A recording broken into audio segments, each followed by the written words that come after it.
Hello everyone, my name is Harini Swaminathan and I am an ex-student of Sitara Department of IIT Bombay. I completed my PhD with the IITB Monash Research Academy. The focus of my doctoral work was on developing a quantitative approach between child malnutrition and Human Development Index. On this occasion of Poshan Maah, or the month of nutrition, I'd like to share my thoughts and experiences about my doctoral journey and also a few takeaways from my experience while pursuing my PhD.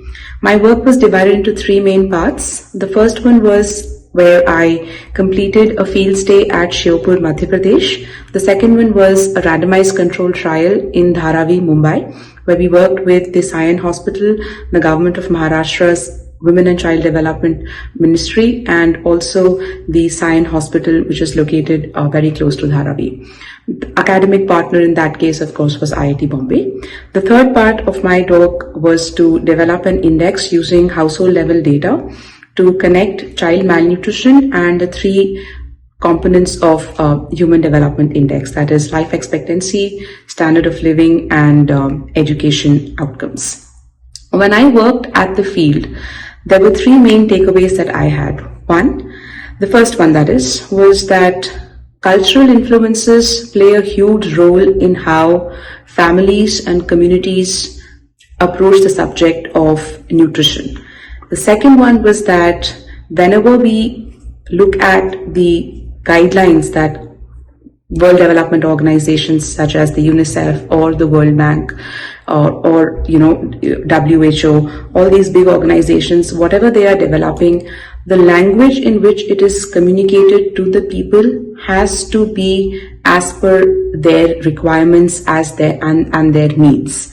And the third one was that whatever research and evidence that is generated must be communicated in a very timely manner to the larger research community and also to field practitioners and clinicians in a manner that it can be reproduced and the same techniques and methods can also be transferred to different parts of the same state or of the same country.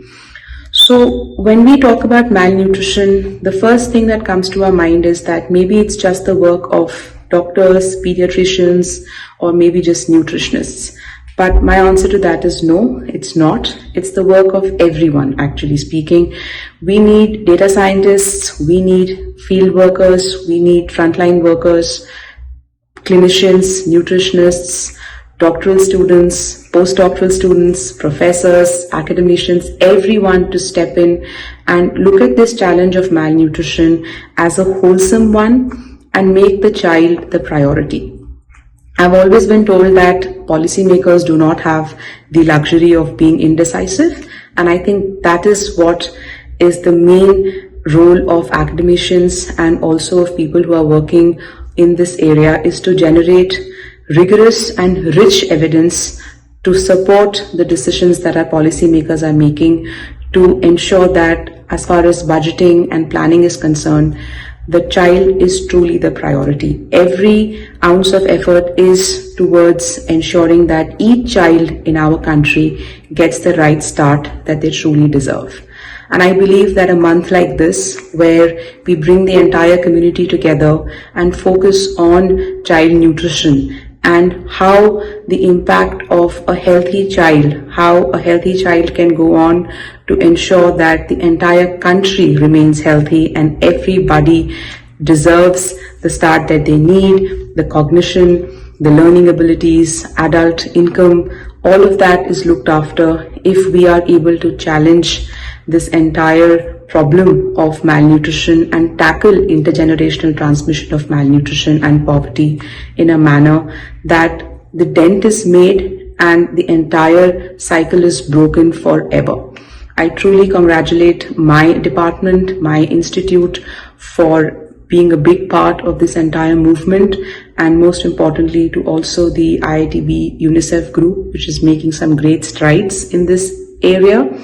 I also congratulate my professors, everyone who's working in this field, and I truly believe that whoever is joining hands to be a part of solving this challenge is doing great service to our nation. So thank you very much for this opportunity, and I believe that one day not just India, but the whole world will definitely be free of malnutrition. Thank you.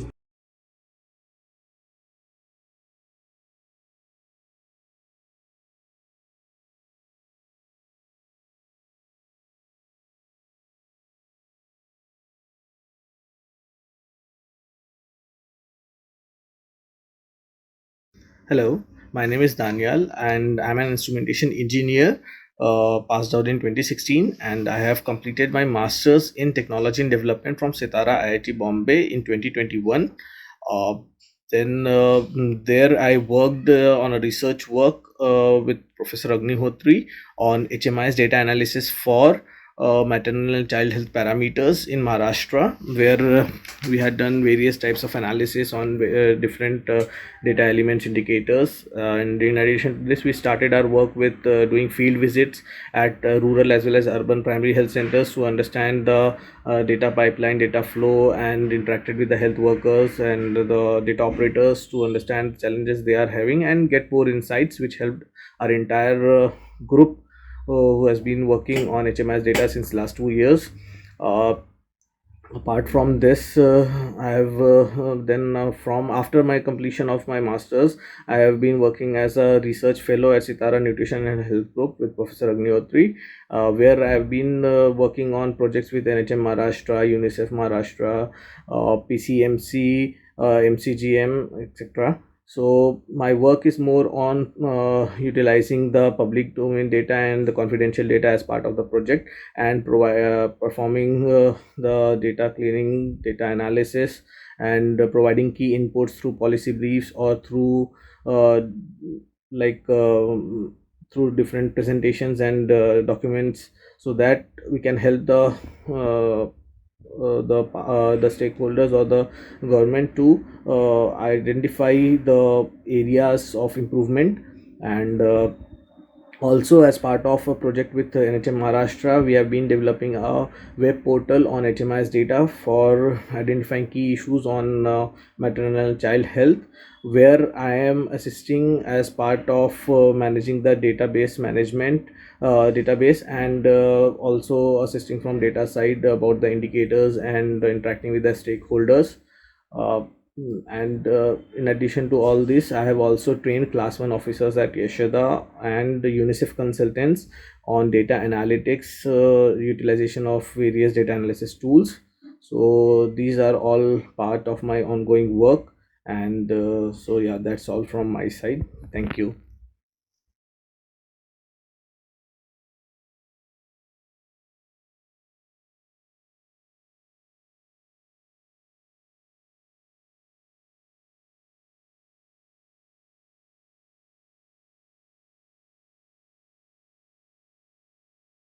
Good evening, everybody.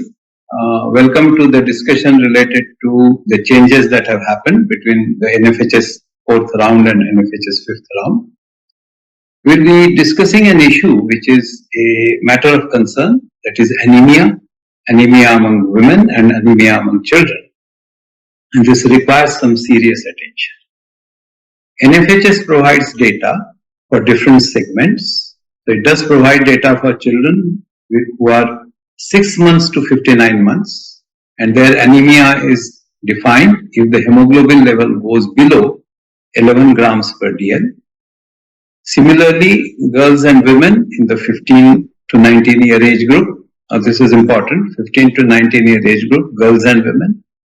For pregnant women, they take the age spectrum of 15 to 49 years and hemoglobin levels below 11 grams per dl.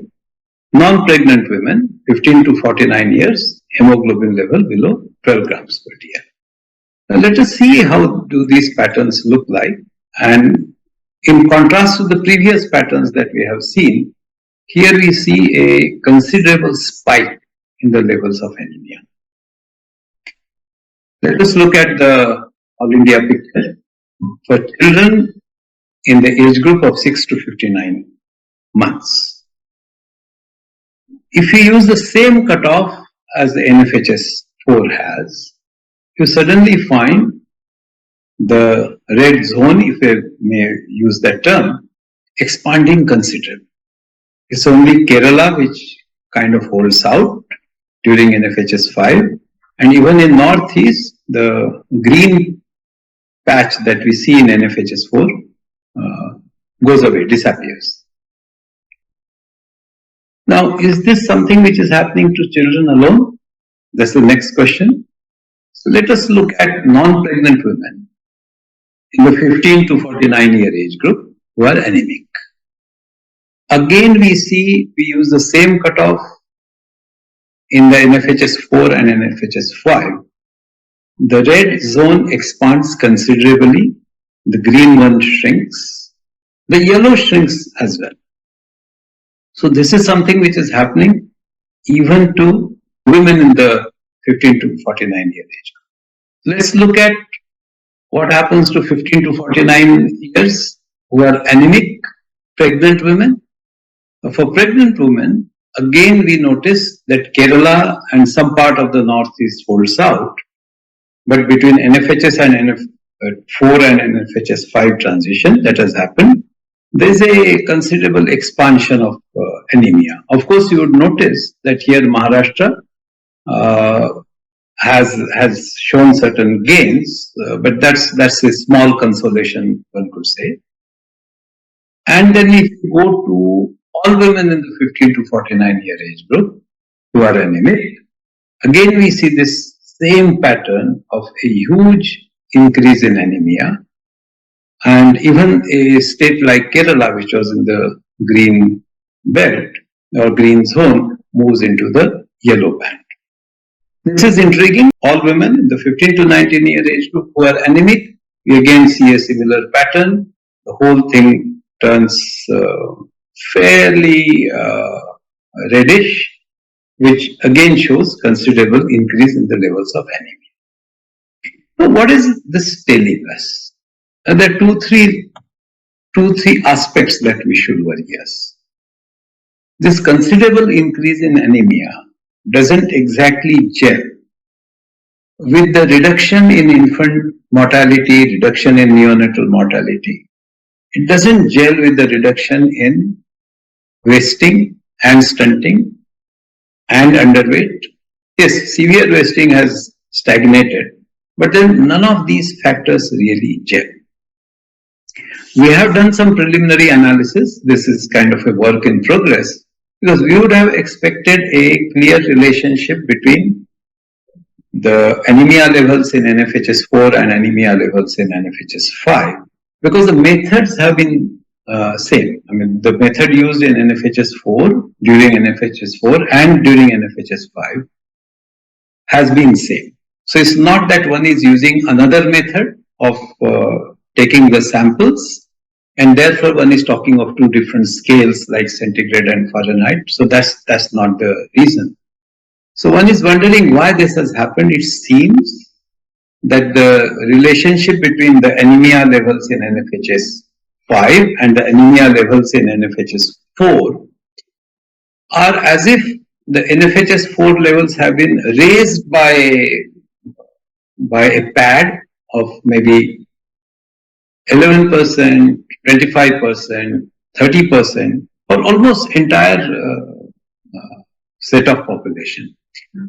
There are issues of implausibility of this data, but right now I would say the jury is still out. Have the anemia levels really gone up to that extent? Or are we looking at certain methodological differences which probably hint that these are not oranges and oranges or apples and apples, but there could be issues of comparability? I leave that thought with the audience. They can do their own investigation, if I may use the term, or analysis. We will probably be putting our detailed analysis in public domain, maybe within 2-3 months. So that is for today.